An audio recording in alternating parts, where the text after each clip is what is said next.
Okay, so my name is Nishal. I'm from the University of Trento, and I will be presenting my post titled Structural Similarity Index-based method to detect symbolic monophonic patterns in real time. Essentially, what we are presenting is a method that is capable of detecting musical patterns in real time. Imagine you're a musician and you have a system that can detect the patterns that you play, essentially. And then you can play something like la la la la la. You train the pattern before, the pattern recognizes it, and you can utilize that information to trigger external peripherals like smoke machines, stage lights, spotlights, whatever you want. So that is what I am trying to do right now.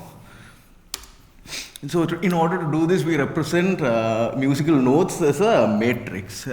Essentially, we take the pitch bend, the amplitude, and the duration of a note to represent it in a sort of geometric way, which is suitable for the approach that we are doing. So here we have a C note, a pause, and a D note represented in the representation mechanism that we have introduced. And then let me iterate. We get the data from MIDI. And I use a structural similarity index measure, which is an image processing technique to quantify a pattern and a music sequence is a match. In order to do this, we extract a sequence from an incoming music stream by using a window. We use a dynamic window to account for any extra notes that a musician may add as variations of their patterns. We split the pattern and also the obtained sequence into attribute vectors, and then we do a bicubic interpolation because the structural similarity index requires that the two matrices be of identical size. And then we compute the structural similarity index for each attribute vector pair, and then we perform a weighted summation to obtain the final metric. And then we define thresholds for each pattern at the initial stage.